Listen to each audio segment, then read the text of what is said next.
Okay, so I'm going to attempt something new today, and that is on my way to running errands. I'm going to do the weekly self-recording, but this time I'm going to use my old janky iPhone 11 that I never got around to selling, and I have updated all my notes, and I'm just going to use this as my little prompter to talking about big wins, insights, ideas, and reflections while I, run around running errands. And my hope is that I can make this entertaining enough and I can keep the flow moving without having to relate back to other videos not videos, but side quests and things that happen throughout the week that I have footage for that have, I guess in the last 2-3 months, have prevented me from posting any self-recording at all because I wanted to be like, oh, cool, I'm going to talk about it, and then I'm going to, include B-roll footage of that thing that I'm talking about as an update. And what it does is it just causes me to do more work later that I never get around to actually doing. So, F it. I'm going to include links if I ever get around to that in the caption while I'm doing the self-recording. So, this can be 15 minutes instead of 40 minutes because I'm not jamming into it all these different updates about, the stuff. Okay. So biggest wins. Oh, well, today is March 2nd, 2026.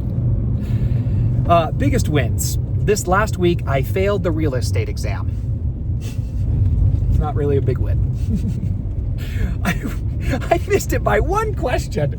One question for the state and 2 questions for the general portion, right?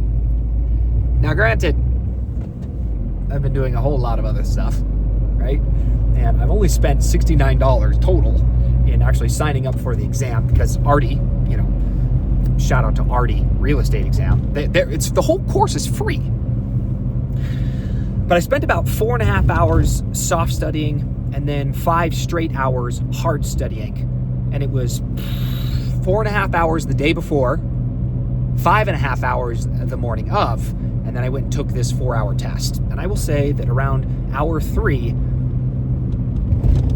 that's what my mind was doing to the screen. It was blurry, and I was like, I can't do this anymore. And there was a part of me that was like, F it, I'm either there or I'm not. And so I started going like, yes, B, that sounds right. B, whatever, A. Just kind of maybe, 15 questions on the last of the 2 parts, because I took a break in between the two sections, the 2 segments. Anyways, I failed it. So that's going to require that I do more studying, and I'll talk about that in the insights, ideas, and reflections part later. Over this last week, Randy and I agreed that we should pin the Prospect University on all the training courses for something much greater, and that is Qualia Clear, their agentic AI software. So title obviously is regulated, and there's a lot of steps and a lot of moving parts, and it's not something that can't not be like automated and streamlined and ran really efficient outside of like kind of a swarming effect that you have to do when title work kind of comes up as a team. Everyone kind of just jumps on it and attacks it, to get it pushed forward. But Prospect uses a software called Qualia. And so I was starting to kind of introduce or explore this idea of integrating AI and language learning models in a RAG system into either Qualia or at least in a broader sense into Prospect, so that we could use it as a retrieval augmented generative system. And the idea is that you have like a database, a vector database, and that vector database is where you pool all of their files, their SOPs, their documents, their processes, all of like what I would call Prospect wisdom that is kind of tribal and siloed in each of everyone's heads. And it's my job to kind of like, how do I extract all of that wisdom out of their brains and then put it in a vector database along with their HR policies and, like I said, the SOPs and all their documents and their workflows. And then on top of that, stack a language learning model on top of it and then create a very easy, seamless user interface that is very similar to ChatGPT or Google, where you've got kind of like a prompt line, and then the prompt line is only having access to all of the state laws, all the regulations around title work and real estate and financing of that stuff, plus all of the prospect wisdom, so that a new employee could go, I don't know how to do this in Qualia, or I don't know how to do this thing. What am I supposed to do? And it could go and it grab all the right information and pull it out of this vector database and then talk to the new employee, thanks to the language learning model, like it's a human being, right? So what it would do is like, oh, this is how you do it. This is simply you do this, this, and this. But it could also work to shorten decision latency when it comes to like an experienced team, but maybe isn't having to always go to like an upper authority or a decision maker just because they don't know a very complex or nuanced problem, right? So you might get an escrow officer who's dealing with, for the first time, a problem with a title, with a file. And they've got kind of an idea of how to do it, right? But what they've defaulted to is, I don't know how to do this and I've never done this before, so I'm just going to immediately bring this to someone else who is more knowledgeable or experienced within prospect.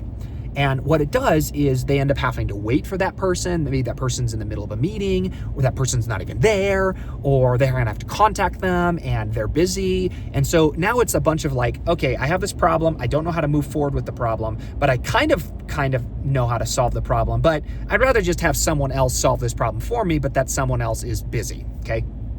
So what ends up happening is there's a huge lag in how to actually address the issue.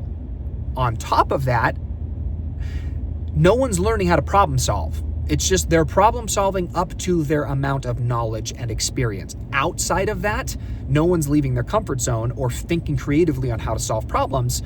I think because they're scared, because it's probably easier just to default back to someone else who has the answer. And so what this RAG system is hoping to do is basically shorten that as well, because you could go like, well, I've got this very nuanced problem, and it could go back in time and go, well, Kevin handled this problem 6 years ago and with this issue, and this is how you're supposed to do it. But if you're unsure and you're, unsure, yes, you're not completely confident that this is the route that you want to go, here is the problem that you've articulated. Here are 3 suggested solutions, and you bring that problem, that articulated, concise problem, to the person you think you need to bring it to, along with the 3 suggestions, and your suggestion on which of the 3 solutions is going to be best for this contextual problem. So that the person, in this instance, say it's Kevin, gets brought this problem, he's not now having to creatively problem solve this issue, but it goes like, oh, yep, that's the one that we want. Yep, you were right. Move forward with that, right? And if you can build this database, what happens is if you can allow optionality on the back end, in other words, eventually you can plug in automated workflow systems or other AI agents, you can then begin to have these agents tapping into the RAG system and then doing a lot of the repetitive work that still might be complex and still might be nuanced, but very repetitive, that people are otherwise doing now. So as I'm like exploring this RAG system, Randy kind of brings up like, hey, there's this other whole opportunity between First Colony Mortgage and Prospect, or I really should say Randy and Corey. And this opportunity comes along where they need a full-blown, robust AI system software that can, through Corey's software, extract all the right data and then plug it into Qualia so that they can do really, really, really efficient title work. And so my job has kind of morphed from, I'm going to train everyone to help shorten onboarding time and help other people, become more proficient within their teams and create this RAG system, to now I've kind of like in the last 2 weeks shifted and transformed into like a chief AI officer for Prospect, where my job is now more important. It's more important because I have to now come up with the right artificial intelligence stack and then engineer that stack or be the product owner of the team that will build out that stack in order for prospect to, reach their goals. Doubling their revenue without having to increase $1 their payroll, right? Or at least that my God. How do you double revenue without increasing overhead by $1? Payroll's included in that. And so, man, I'm getting toasty. And so I start doing research, and come to find out, I'm like, I think Qualia actually has their own AI software. And Randy was like, no, they don't. It's closed. It's very closed loop. They don't do API integrations. They don't do AI. I was like, what?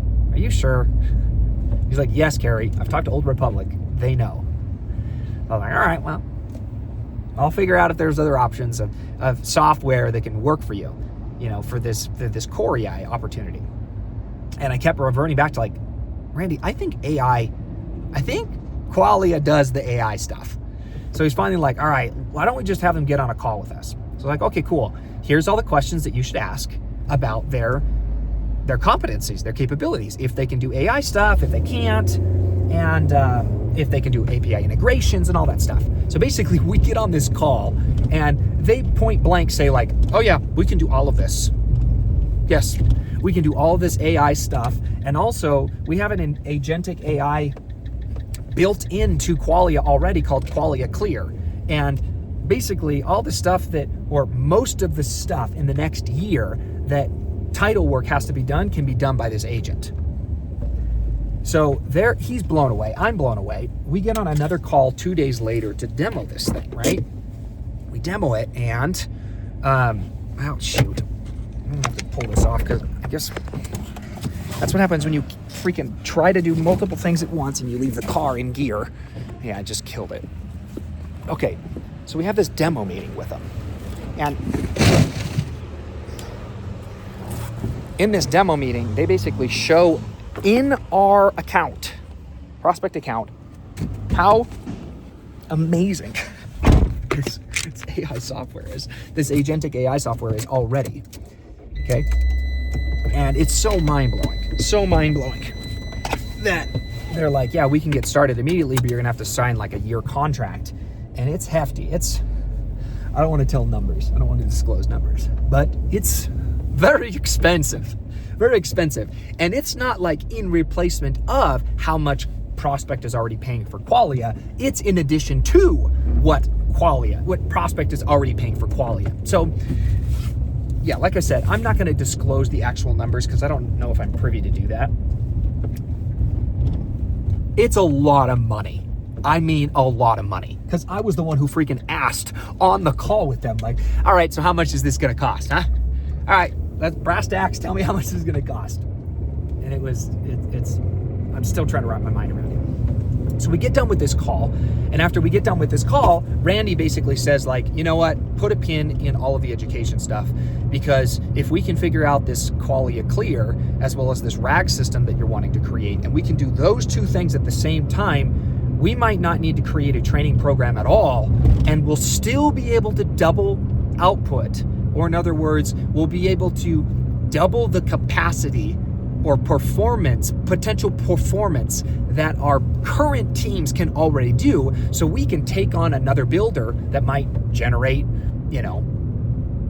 7 figures in the next year without having to bring on a single additional employee. It was mind-blowing. It was like, so anyways, my whole entire get-go, like from the start when it comes to Prospect, is like, how can I deliver value?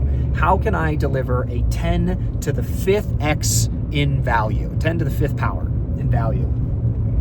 And it seems to me that it's like being a product owner, taking exaptation or solutions from disparate industries and mapping them or integrating them, implementing them into a new industry, and being the product owner of that entire process, leaving these artifacts that act as like they become and evolve as tools and forms of leverage for Prospect to be able to enjoy years, even decades after I've done the thing, right? Whether I'm with them or not. And it seems like this seems to be the deal. So the biggest win, which was kind of odd, was I put all this time and effort into building out Prospect University with school, SKOOL, and building out these courses and the Loom videos and structuring it all and kind of coming up with quizzes and all that stuff, to putting in a pin into it, which I get the feeling it might be indefinitely, in order to spearhead Qualia Clear and kind of become the product owner for all AI and automation implementation into Prospect and every other side opportunity that they have.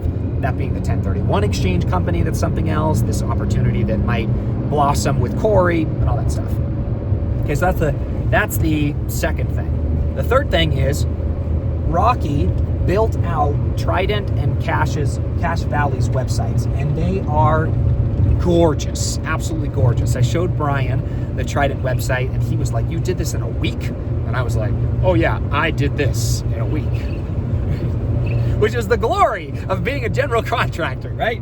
Is you get all the glory, you get all the credit for what all the subs do. So, but I was like, yeah, we built this out in a week. And he was so blown away because he's like, man, my outdated, horrible looking website, took several months to do it. It was back and forth. It was pulling hair. This is so much better and cleaner. I'm going to start immediately. I sent the preview, the mock-up of the Cache Valley website to Nate up in Logan at the Cache Valley location. And he was like, oh my gosh, this is so beautiful. So this week is going to be spent kind of doing first and second, maybe even third revisions on the website before we're like greenlit, ready to go live with all of them. Felt really, really good about that because it felt like, man, I was empowering others to do more of what they love doing, Rocky, in order to get something for someone else that empowers them to do more of what they love doing, which is Brian and Nate with Cache Valley and Trident, and how great it was. The next is who not how'd Quayar to be my ghostwriter for Decker Custom Saunas, Prospect, and CBSC custom branded screen cleaners in the reverse. So I want him to be my ghostwriter for They Ask You Answer content by Marcus Sheridan, and for him to kind of be like a journalist for me in asking me the kind of questions that I need to be answering in regards to the Big Five and the 7 videos and all the other really, really good timeless frameworks or methods that They Ask You Answer or Marcus Sheridan has kind of come up with in order to help drive transparency, honesty, and customer-focused relationships as the 3 things in becoming a number 1 expert within an industry. And because Quayar is such an excellent writer to begin with, he and I have always worked well together. It's completely remote, and I kind of got him onto They Ask You Answer and Endless Customers, both books by Marcus Sheridan. I think this might be an excellent way to be able to continue posting the kind of They Ask You Answer content, the high quality content that I know customers are asking in their minds but are not willing to vocalize or don't even know how to articulate. But I am going to do that for them and then answer as transparently and as detailed and as descriptive and long-winded as I possibly can, and helping build that kind of trust and transparency, and that relationships, customer relationships, are the highest priority for me when doing business. And I'm really proud about that because, first off, I know how to do all of the work that They Ask You Answer. But there's something really empowering and invigorating for me to be able to find the right who and then delegate the how and the what, and trust that in our relationship we can work together, and then 1 + 1 equals a trillion, right? The synergy and the collaborative exponential opportunities that emerge from it far outweigh the, I don't have to pay him, I don't have to pay anyone because I'm just going to do it myself, and I know it'll be done right, and it'll be done quick, and it'll be done within my system, and it'll be one more thing that I can add as like a notch in my quiver. And instead it's like, no, this is far better, and I've already seen how beneficial that is because of the next thing, which is one of Angel's TikTok videos went viral, over 200,000 views. It's like 6,000, I think, likes or something. I mean, it was crazy. It generated 11 orders. And my Q1 goal was only to get 1 order and work well with Angel. My Q2 goal with Angel is to work well with Angel and get 10 sales through TikTok. And we already surpassed Q2 goals for TikTok in less than 60 days of working together. And that goes to show that, like, that whole who, not how. I can do the kind of videos, but if anything, my time, I think, is better spent orchestrating and brokering the ideas by finding the right who's and helping me to accomplish those dreams, those goals. And Angel is literally walking evidence of exactly that in less than 60 days. And I can't imagine how much more we're going to be able to do together in the next 10 months before the end of the year, just at this trajectory, right? So that was huge. I was never able to sell one thing on TikTok, right? So amazing. The last thing is I received smudgies. So they're Jiffies basically, but they all have like a round circle screen cleaner that fits perfectly on a pop socket. Yes, I did the dimension perfectly, so you can just stick it on your pop socket. And so for March, my whole thing is getting a bomb on the website, which will then push over to TikTok, and then hopefully getting all of the remaining designs that are also smudgies, but also some Jiffies, get those up on the website, and then get them in Angel's hands so that she can start creating content for it. I am at the second to last light before I go into prospect. So I want to jump into insights, ideas, and reflections. I had a long discussion on my half marathon run on Saturday with ChatGPT. And basically out of everything that's going on, she said, your weekly check-ins with Lexi is the most important thing you can do for everything in your life. More than prospect, any of your AI endeavors, your fun side projects, dieting, working out, your going to the temple, anything that I can think of. I was like, and it hit her with it hard. Like, are you sure? Are you sure it's not this or this or this or this or this? What about this? What about this? What about my diet? What about my sleep? What about my routines? What about this? What about this? And she just was like, no, this is the one thing, right? And it kind of blew my mind how adamant Chatty was about me having weekly check-ins and being in sync with Lexi.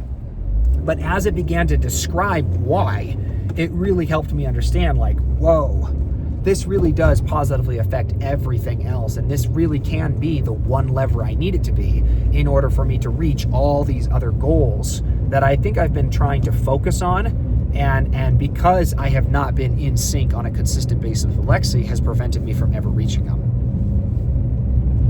So yeah, that was huge. A couple last things.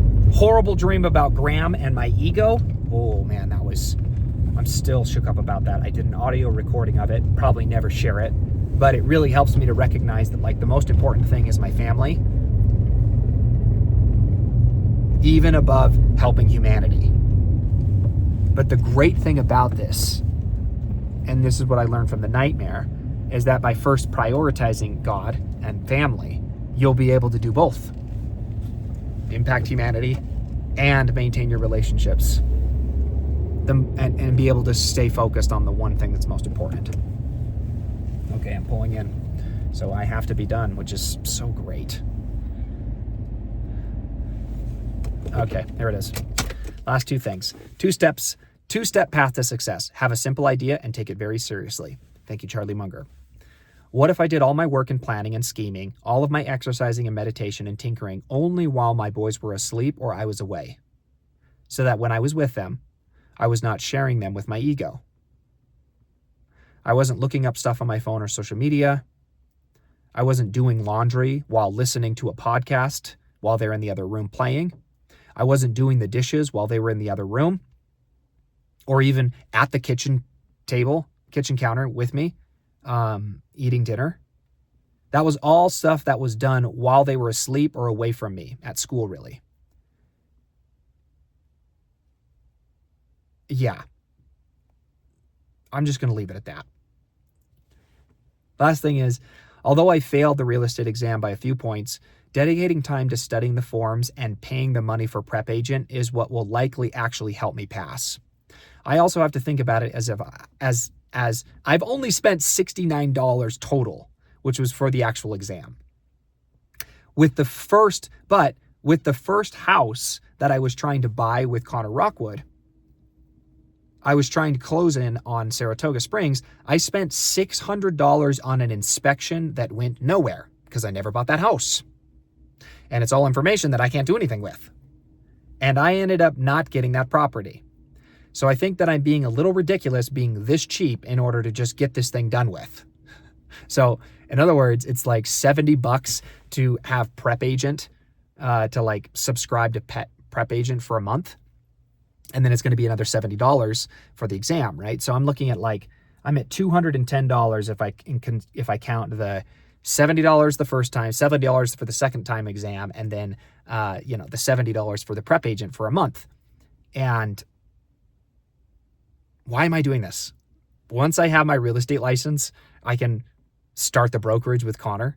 Once I get my real estate license, I can actually be the representative for selling the trolley, for selling my parents' property in Washington, for helping my buddies get properties. It's like all of these enabling opportunities arise thanks to have first gotten the exam. And it's like I'm getting stuck up on a couple $100 where I blow that quickly, like nobody's business on samples for stuff. So anyways, this was really nice. It's so good to be able to get an entire self-recording done and just be done with it. Have nothing else to record because I got it all done. And now I just need to upload it because that's it, right? I didn't disclose anything confidential that I have to edit out later. Check out this bag. I got this lunchbox bag from Lexi. It's got my chicken, my canned chicken, broccoli, sweet potatoes, and carrots in it. And to be able to just post it. This is what posting should be, right? No editing, just real time content creating and then being done with it.